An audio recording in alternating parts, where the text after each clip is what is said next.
이번에 그 차이나는 돌 보니까 전 매주 보고 있는데 김용옥 씨가 중국에 대해서 얘기해 주면서 이번 시간에는 중국 얘기를 안 하고 율곡 선생의 시에 관련된 이야기, 율곡전서에 보면은 시 얘기를 하다가 자기가 예전에 쓴 시다. 근데 그 시 쓴 사연을 얘기해 주는데 사연이 재밌어요. 이게 불교의 노승과 젊은 그때 19세에 금강산 간 걸로 돼 있으니까 19살 율곡과의 어떤 대결로 보이는 이야기가 그 시에 어떤 부가된 이야기로 있어요. 그걸 이제 김용옥 선생이 이제 그 시간 한 시간 내내 그거 풀어주고 끝내더라고요. 그런데 듣다 보니까 그분이 역사적으로는 그 얘기를 이렇게 잘 활용하시는데 철학적인 설명에서는 대충 넘어가시는 게 있어서 철학적인 그 되게 좋은 내용들이 많아서 제가 한번 다시 읽어드리려고 월요일날 번역을 다시 했어요. 그래서 월요일날 한번 해놓은 게 있어서 요거 좀 읽어드려 볼게요. 풍악산이 이제 가을 금강산이죠. 풍악산 작은 암자의 노승에게 내가 시를 주다 하는 그 이제 내용입니다. 제목이 그래서 풍악 증 소암 노승 작은 암자의 노승한테 내가 시를 하나 줬다. 시를 지어준 거예요. 그래서 그 사연이 내가 풍악산을 논일 때 하루는 홀로 깊은 골짜기로 거닐었는데 몇 리쯤 가니까 작은 암자가 하나 있었다.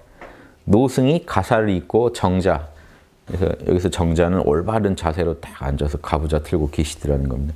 나를 보고 일어나지도 않고 또 말 한마디도 하지도 않더라. 그래서 암자 안을 두루 돌아다니며 살펴보니까 다른 물건은 없고 부엌은 밥을 지은 지가 오래돼 보였다. 그러니까 밥도 지어 먹은 흔적이 없더라는 것. 그래서 여기서 뭘 하십니까? 하니까 노승이 웃기만 하고 대답을 하지 않았다. 그래서 묻기를 뭘 먹고 굶주린 면하십니까? 하니까 소나무를 가리키면서 저게 내 식량이요 라고 이제 하니까 율곡이 이제 젊은 나이에 좀 이제 호승심도 있고 하니까 한번 붙어볼 생각으로 내가 그의 말솜씨를 시험하고 싶어서 이 양반이 얼마나 아나 고승이면 뭐 배우는 거고 그러니까 한번 건드려 보려고 시비를 거는 겁니다. 공자와 석가는 누가 더 성인이요? 대뜸 돌직구를 확 날린 거죠. 공자와 석가. 아니 머리 깎으셨으면 석가가 더 높다고 보는 게 당연한데 뭐라고 둘러대나 이제 말솜씨를 보고 싶다는 거죠. 누가 더 성인이요? 하니까 노승이 선비. 이제 선비가 이제 조대 그런데 조대가 이제 예전에 이제 그 선비를 의미하게 되는데요. 뭐 큰 거를 다룬다는 의미로. 그런데 나중에는 이게 좀 놀리는 말로 좀 쪼잔한 선비를 많이 지칭하게 돼서 불교에서 조대 그러면 졸장부 이런 의미입니다. 이게 좀 선비를 약간 비꼬는데 여기서도 조대 그러더라고요. 이게 지금 조대가 우리말 쪼다의 어원으로 추정되는 말입니다. 이제 확실하진 않지만 쪼다의 어원으로 되게 추정되는 쪼대. 그러니까 뭔가 이게 작은데 얽매여서 큰 걸 놓치는 사람으로 원래 나중에 이제 불리는데 그러니까 굳이 선비란 말도 조대란 말을 써요. 조대. 야 쪼다야 뭐 이런 의미였을 수도 있어요. 왜냐하면 실제 불교 서적에서는 조대가 좀 졸장부로 쓰여요. 좋은 의미는 아니에요. 그래서 선비는 노승을 기만하지 마시오. 야 나를 기만하지 마라. 그래서 이제 그만해라 라고 한 거죠. 그런데 안 멈추죠. 부처는 오랑캐의 가르침인데 이적지도. 그래서 이적이 이제 오랑캐인데요. 오랑캐의 가르침인데 중국에서 시행될 수가 있나요? 그래서 오랑캐 가르침이 중국에서 됩니까? 그래서 시비 건 거죠. 뭐라고 받아치나 보려고 딱 세게 치니까 노승이 그래서 이제 공부 안 한 사람과 한 사람이 뭔가 이제 말이 다를 거잖아요. 딱 치니까 맹자의 말을 딱 인용합니다. 맹자에 뭐라고 되어 있냐면요. 순임금은 제풍에서 태어나서 부하에서 뭐 사시다가 명조에서 돌아가셨으니까 동이 사람이고 이 주나라 문왕은 기주에서 태어나서 필영에서 돌아가셨으니 서희 사람이다. 이게 맹자에 있어요. 그러니까 이 노승도 맹자를 알고 있었던 거죠. 그러니까 수는 동이 사람이고 문왕은 서희 사람인데 수는 동쪽 오랑캐고 문왕은 서쪽 오랑캐인데 이들 또한 오랑캐란 말이냐라고 이렇게 딱 받아치니까 이게 유교 공부까지 한 양반이라는 걸 이제 알게 된 거죠. 율곡이. 공부 좀 했네 하는 유교 경전까지 알고 있네. 그러니까 그 다음 말이 내가 말하기를 불가에 미묘한 것이 불가에 미묘한 도리가 육아를 벗어나지 않는데 왜 하필 육아를 버리고 불가를 찾으셨습니까? 유교 공부도 왜 한 사람이 왜 불교 갔냐 이제 이렇게 친 거죠. 맹자도 읽었구만 왜 굳이 이제 머리를 깎았는가라고 이렇게 물어본 거죠. 근데 이제 김용옥 씨는 이것 때문에 그때 인용을 하더라고요. 순도 동이 사람이고 주문왕은 서희 사람이니까 중국이란 나라가 있냐 이거죠. 여기 중국이란 말까지 나와요. 부처는 이적지도인데 중국에서 중국이란 말이 나옵니다. 중국에서 도가 펴지겠는가? 그러니까 이 중화 문명을 의미하는 거죠. 이 중화 문명에서 그러니까 이제 김용옥 씨는 이걸 얘기하고 싶었던 게 중화 문명이라는 게 지금 딱 중국 거 아니다. 동이 쪽에서도 만들고 서희 쪽에서 가서 임금하고 실제로 중국 역사만 해도요. 이 동이족이 지배한 역사가 한 반은 될 겁니다. 원나라, 청나라 다 동이족이죠. 그 전에도요. 북송, 남송 하는 게 송나라가 반 잘라져서요. 북쪽에 있다가 남쪽으로 도망 내려왔잖아요. 그럼 그 위는 금나라가 다스렸어요. 그러니까 우리가 아는 중국 역사라는 것만 해도 계속해서 5, 16국 때도 그렇고 다 북쪽은 동이족들이 다스린 역사가 많습니다. 중국은 끝없이 작은 나라로 쪼개졌다가 또 합쳐졌다가 가끔 또 분열됐다가 이제 이걸 반복한 그러니까 이 중국이라는 나라를 딱 고정된 나라로 보지 마라. 쉽게 말하면 동이족도 가서 해먹고 천자 서쪽 서이족도 와서 해먹고 이런 이게 열린 곳이었다. 지금의 눈으로 과거를 보지 마라. 이제 요 얘기 하시려고 요 글을 가져오셔서 철학적인 부분은 좀 소략히 넘어가시더라고요. 근데 저는 이제 재밌는 게 그것도 재밌지만 이제 철학 얘기도 재밌거든요. 이제 불교와 유교의 이제 미묘한 부분을 이제 가지고 이제 서로 논쟁을 합니다. 노승 그러니까 이게 공격했죠. 유교의 여기서 유교라는 건 지금 성리학이죠. 성리학에 이미 주자는 이미 불도 공부를 다 하신 분이에요. 그래서 불도의 오묘한 것도 유교적으로 다 이미 유교 안에 그것도 임의로 만드는 게 아니라 유교 안에 이미 그 전에 주역이나 맹자나 대학 중용에 있던 거를 뽑아내서 불교에 대응하는 논리를 다 만들어 놨단 말이에요. 그러니까 이런 말이 나오는 거죠. 이미 이 당시만 해도 율곡이 볼 때 불교의 미묘한 건 이미 유교에 다 있는데 뭐하러 불교 하시냐 하니까 노승이 유가에도 마음이 곧 부처다. 즉심즉불. 마음이 바로 부처다. 이 말이 있느냐라고 한 거예요. 있어. 이 말이 없어서 이제 내가 불교를 믿었다. 이런 말이 되게 제일 핵심이 마음이 부처단 말 하느냐. 그러니까 율곡이 바로 맹자에 나온 말을 그대로 인용합니다. 맹자 안에서 맹자가 어떻게 행동하고 다녔다를 설명이 나와요. 그러니까 그 부분은 이제 좀 뒷사람이 좀 썼을 수 있는데 보세요. 맹자는 본성이 선함을 말하셨고 어딜 가도 맹자는요. 우리 본성이 선하다. 이게 단순히 우리 본성이 착해 이 의미가 아니죠.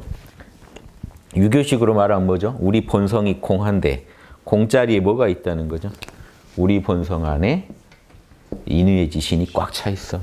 맹자가 얘기 우리 본성 안에 선천적 프로그램에 인의의 지가 꽉 차 있어서 밖으로 뭐가 나온다는 거예요? 자꾸 측은지심, 시비지심, 수호지심, 사양지심이 자꾸 터져 나온다는 거예요.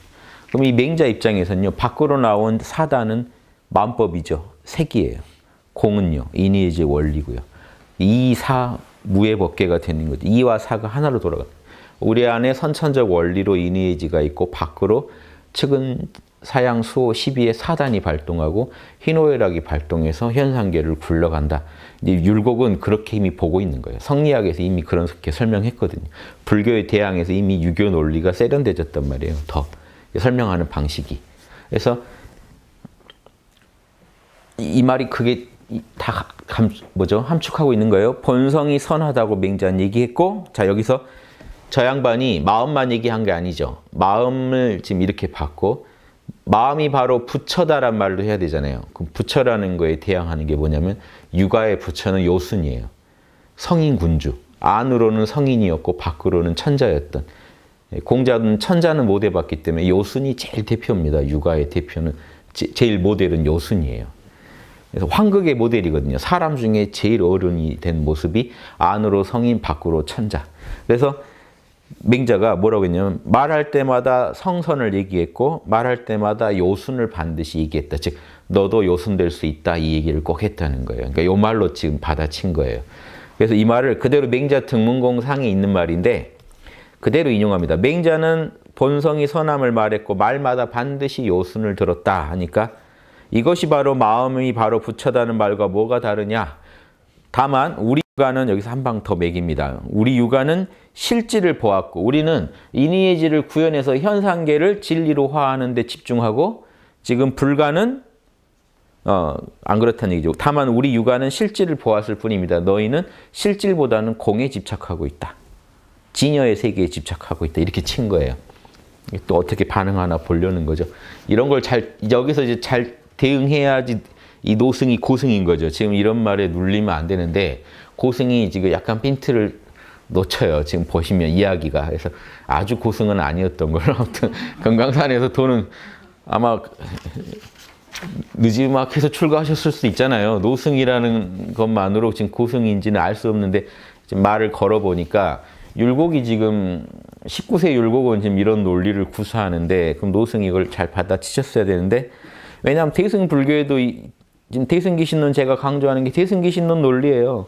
우리 진여 안에 진여가 공하지만 않고 대승기신론에 이렇게 나옵니다. 진여의 공한 측면도 있고 불공의 측면, 공하지 않은 측면은 육바라밀이 갖춰져 있다는. 그래서 현상계로 육바라밀이 펼쳐진다는 거거든요.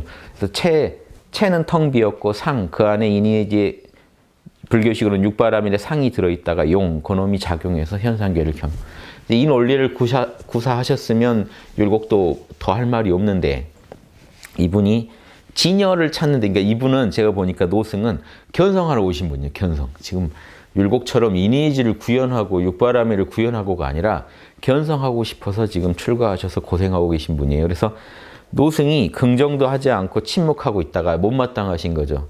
저 말을 어떻게 한마디 해줘야 될까 하다가 노승이 볼 땐 유교는 견성에 도움이 안 된다고 본 거죠. 지금 효도하고 집에서 뭐 가정에서 잘하고 지금 이것 가지고 견성할 물건이 아닌데 저 친구가 자꾸 본성이 선하네, 뭐 요순 될 수 있네. 이분 볼 때는 요순은 정치가일 뿐이고 본성이 선하다는 거는 집에서 효도 잘하자는 얘기인데 충성 잘하고. 이게 사실은 우리 본성의 발현인데 율곡이 볼 때는, 이 노승이 볼 때는 형이하학적 일로 보이는 거죠. 그러니까 세게 치고 나가야겠다 싶어서 그대는 색도 아니고 공도 아니라는 게 무슨 말인지 아는가? 색도 아니고 이제 세게 치고 나가야겠다. 말리면 안 되겠다 싶어서 색도 아니고 공도 아니다는 게 사실은 공이죠. 공을 말해요. 즉 색이니 공이니 하는 이원성을 초월한 그 진여 아는가? 이렇게 물어본 거예요. 지금 네 말은 너무 색에 치우쳐 있다는 얘기를 하고 싶은 거죠. 이원성을 완전히 초월한 그 진여의 세계를 아는가라고 물어본 거예요. 그런데 율곡 입장은 이미 색즉 시공, 공즉 시색 입장에서 얘기하고 있는 겁니다. 두 개가 하나라고 보고 얘기하고 있는데 지금 노승은 공에 집착하고 있는 거죠. 공을 초월한다고 하면서도 지금 사실상 공에 집착하는 거랑 같아요. 그래서 지금 왜냐하면 원래 색도 아니고 공도 아니다 하는 얘기는 이런 거죠. 색이 공이고 공이 색이라는 얘기를, 법공사상이 더 중요한 얘기인데 이 지금 노승 입장에서는 색도 아니고 공도 아닌 이원성을 완전히 초월한 그 진여를 아는가 이렇게 물어본 것 같아요. 이분은 지금 진여에 지금 치우쳐 있습니다. 그래서 라고 물어보니까 율곡이 바로 받아쳐버려요. 뭐라고 쳐버리냐면 원래 한쪽이 확 올라가려고 하면은 확 이제 반대로 쳐버리는 거잖아요. 이것 또한 앞의 경지일 뿐이다. 내가 말한 본성이 선하다에 다 들어있는 얘기다. 별다른 얘기 아니다. 율곡은 뭐로 보고 있는 거예요? 색이 공이고 공이 색이다. 즉 본성이 밖으로 구현되면 사단이요. 사단의 뿌리는 본성이다. 그러니까 이게 색이 공이고 공이 색이니까 색도 아니고 공도 아닌 소식이다. 율곡은 이렇게 얘기한 거고 저분은 색도 공도 아닌 초월적인 어떤 진여가 있을 거라고 보고 계신 거예요. 그러니까 율곡이 이 말했을 때 이제 노승은 오히려 미소를 짓죠. 자식 모르는구만 이제. 서로 이렇게 입장이 달라요. 노승 입장에서는 앞에 그 맹자 요순 얘기가 어떻게 색도 공도 아닌 그 초월적인 얘기예요. 말도 안 되죠. 이분 입장에서 뭔가 신비한 게 있다고 생각하니까 노승이 웃어버려요. 이제 별거 없구만 하고 웃었는데 율곡이 이제 앉고 여기서 바로 치고 나가는데 솔개가 날아 하늘에 이르고 물고기는 연못에서 뛰논다는 말이 있는데 원래 이게 시경에 있는 말입니다. 있는데 이것은 색입니까 공입니까? 이렇게 쳐요. 솔개가 하늘에 날고 물고기가 연못에서 뛰노는데 이게 색입니까 공입니까? 이 얘기 아시려면요. 이게 원래 이것만 아셔도 엄청난 얘기입니다. 제 중용 때 하지 않았나 싶은데요. 중용 DVD에서는 했던 것 같고 중용 강의 때는 아마 못한 것 같네요. 고전 콘서트 중용 강의. 제가 또 다른 중용 강의는 가끔씩 하고 그랬는데 이게 중용에 나온 얘기예요. 시경을 중용에서 인용해서 설명한 거를 율곡이 다시 인용한 겁니다. 되게 의미가 있는 말이라 제가 한번 중용의 핵심만 읽어드릴게요. 군자의 도, 중용에서는요 이걸 군자의 도라고 해요. 지금 유교랑 불교의 싸움으로 보지 마시고요. 견성에 집착한 사람과 오히려 소승과 대승의 지금 논쟁으로 보셔야 돼요.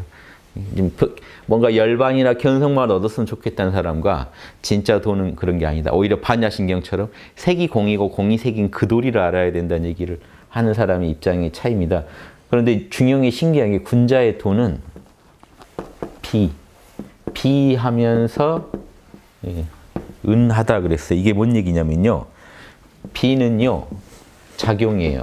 대승 기신론으로 치면 참나의 작용이요. 은은요. 대승 기신론으로 치면 참나의 본체요. 본체는 은미하고 작용은 광대하다. 이거지.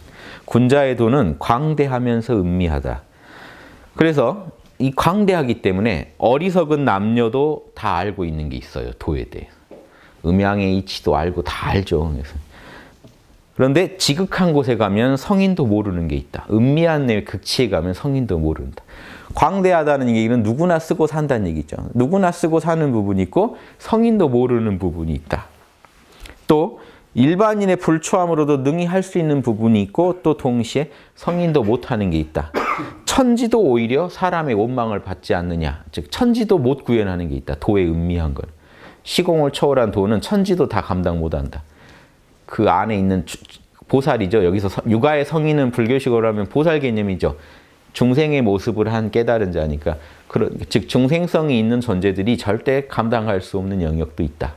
이 얘기를 하고 시작해요. 그런데 그래서 군자가 능히 큰 걸 말하면 광대한 걸 말하면 천하가 감당을 못하고 은미한 걸 말하면 천하가 깨트릴 수가 없다. 그건 어떤 형체가 있는 게 아니다. 그러니까 형체 없는 세계가 있고 형체로 표현될 때는 지금 우주도 감당 못한다. 이 도의 광대한 작용은. 이렇게 세게 이제 얘기를 하고 시작하는데 아주 구체적인 얘기로 끌어냅니다. 그래서 시경에 하늘에 여기 땅입니다. 여기는 하늘이고 하늘에 솔개가 날고 연못에 물고기가 약동한다. 이것은 은미한 본체가 이 아래에 그 작용을 환히 드러낸 것이다. 도가 드러나면 이렇게 돼 있다라고 얘기한 거예요. 이게 뭐냐면요. 이렇게 푼 사람은 없습니다만 제가 이렇게 풉니다. 전 이제 주역을 해봤기 때문에 하늘은 건깨고 땅은 공깨죠. 하늘 날아다니는 음물입니다. 이건 땅덩어리가 하늘을 날고 있잖아요. 음이 하늘을 날고 있으니까 리깨입니다. 요건요. 물은 물질이니까 고요해야 되는데 물고기 하나가 약동하고 있으니까 양기가 하나 있는 감깨. 즉 이게 어디서 나왔을까요? 태극에서. 태극이 우리나라 태극기입니다. 태극이 작동하면 눈에 보이지 않는 태극이 작동하면 뭐로 나타나요? 천지 수화로 나타나는데 건공감리로 그거를 하늘에 솔개 날고 땅에서 물고기가 약동하는 걸로 표현한 겁니다. 즉 은미한 본체가 드러내면은 지금 음양 오행 8개로 이 현상계를 경영한다. 즉 이 얘기는요. 여러분은 눈에 보이는 태극이라는 거예요. 이거 하나입니다. 본체랑 이거는 작용은 하나예요. 여러분은 지금 모습은 눈에 보이는 태극이고 여러분의 뿌리 참나는 눈에 안 보이는 이제 여러분이죠. 즉 지금 여러분 현상계 들어올 때는 8개를 갖고 나타나요. 그래서 수건, 복권, 천지정의에서 머리는 하늘, 배는 땅, 입은 연못, 손은 산, 발은 벼락, 다리는 바람 이렇게 얘기하는 겁니다. 그래서 눈은 태양, 귀는 달, 눈은 불, 귀는 물 이렇게. 그래서 이게 우리가 현상에 나타나면은 8개로 나타나고 그 뿌리는 참나고 그래서 전체가 하나라는 거예요. 여러분 다 눈에 보이는 태극이세요. 그래서 선비들은 다 그걸 알았어요. 그래서 예전에 제가 화서집을 보는데 감동스러웠던 말이 화서 이항로 선생 문집을 보는데 태극을 보고 싶냐? 천지산하를 보라는 거죠. 우리 눈앞에 펼쳐진 게 태극에 드러난 모습이라. 그러니까 하나로 인식했던 거예요, 선비들은. 그러니까 오히려 이게 불교의 색즉시공을요, 선비들은 알고 있었던 거예요. 색이 공이고 공이 색이라는.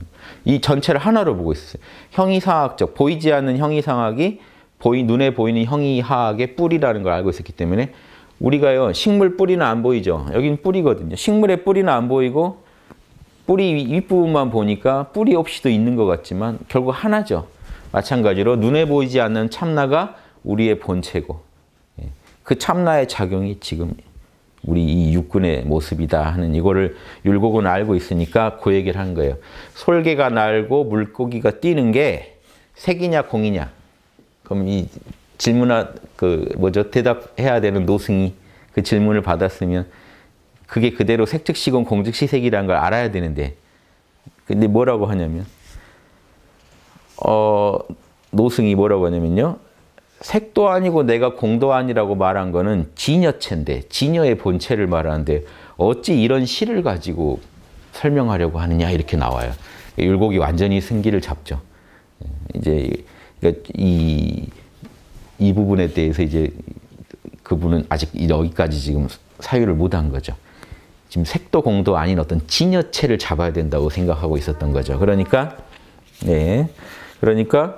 내가 웃으며 이미 말이 있으면 경계인데 당신은 이미 말로 해놓고 색도 공도 아닌 진여의 본체라고 말을 해놓고 말이 있으면 곧장 경계가 있는 것인데 율곡도 대단하죠. 19살 율곡이 지금 이렇게 치고 나가요. 어찌 본체라고 말할 수 있습니까? 당신 말에는 본체가 있고 이 시에는 본체가 없다면 우리 육아의 미묘한 것은 말로 못 전하는데 당신들은 불가는 도가 문자 안에 있는 거네요. 이렇게 공격하니까 바로 노승이 깜짝 놀라면서 내 손을 잡고 소규, 세속의 선비, 세속의 유자가 아니군요 하면서 나를 위해 시를 좀 지어달라. 좀 전에 말한 솔개 날고 물고기 뛰는 그 얘기를 좀 시로 풀어달라. 그래서 절구 한 수를 써주니 노승이 소매에 놓고는 벽을 보고 앉아서 다시 면벽에 들어갔다. 나도 그때 골짜기에서 나왔는데 경황이 없어 누군지 물어보지를 못했는데 사흘 뒤에 가보니 암자는 그대로인데 노승은 떠나고 없더라.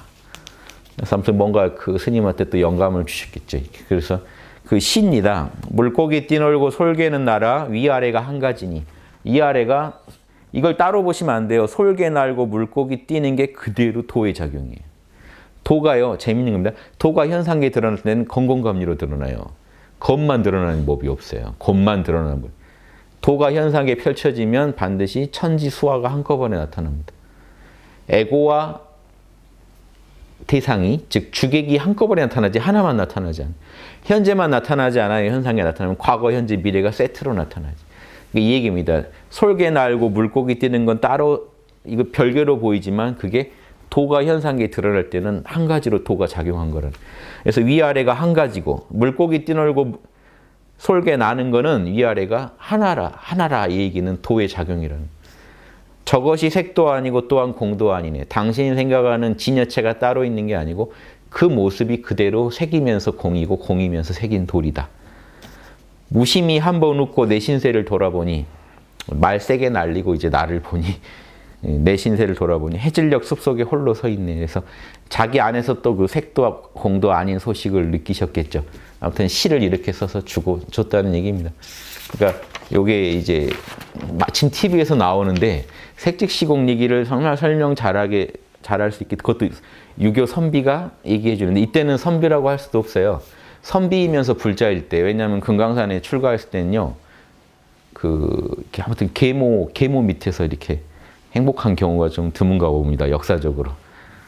신사임당 돌아가시고 3년상 하고 계모와의 어떤 불화나 이런 것 때문에 집을 뛰쳐나오셔서 19살에 금강산에 가셔서 돌을 좀 닦으셨어요. 그리고 1년 정도 닦고 돌아와요. 다시. 그래서 유교로 다시 이제 그러니까 이때는 좀 여러 가지를 열어놓고 공부하실 때예요. 그런데 그 이후에 당파 싸움에 아주 중요 소재가 됩니다.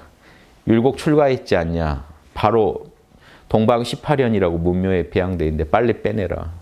어디 불자가 감히 거기 출가했던 사람을 집어넣냐 빼라.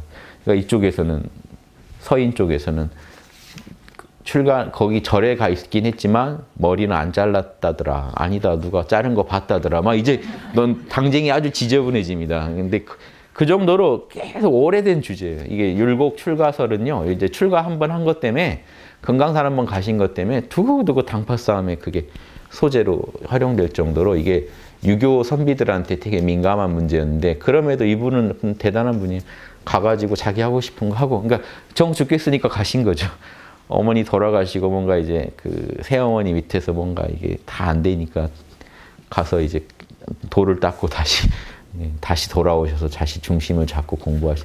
그래서 이때 쓰신 그 자경문이나 이런 거 보면요. 마음 챙김의 비결 제가 예전에 한번 읽어드렸는데 다 나와요. 잡념이 이럴 때는 그냥 일어날 때는 따라가지 말고 모른다고만 하고 있으면 알아서 사라질 것이다. 이런 거를요. 자기가 공부할 때 요령으로 딱 지침으로 써놓고 공부.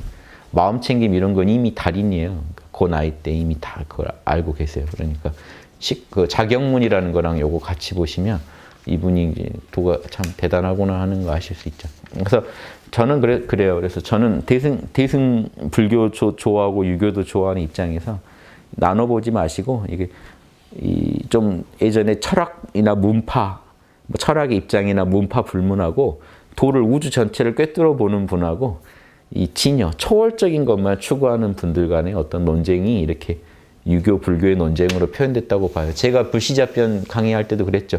정도전의 입장이 대승기신론의 입장과 다르지 않아요. 그러면 결국 대승불교의 입장에서 소승불교를 비판한 거라고 봐도 무방해요. 유교와 불교의 대립으로만 보지 마시고 선비들 입장에서도 꼭 굳이 그걸 불교로 해서 타켓으로 해서 공격해야 또 자기들이 이득을 얻는 부분이 있으니까 그분들도 욕심을 가지고 그랬겠지만 그런 그때 시대적 상황을 좀 빼고 보면 철학적 본질은요. 그 유교와 불교가 서로 붙는 게 아니고 대승적인 사상과 이 소승적인 열반과 어떤 견성의 추구에만 집착하는 분들과 현상계 자체를 도로 보자는 입장, 색즉시 공이라는 입장의 어떤 대립으로 보시면 훨씬 잘 보이고 여러분들이 또 남는 게 있으실 겁니다. 예, 마치겠습니다. 감사합니다.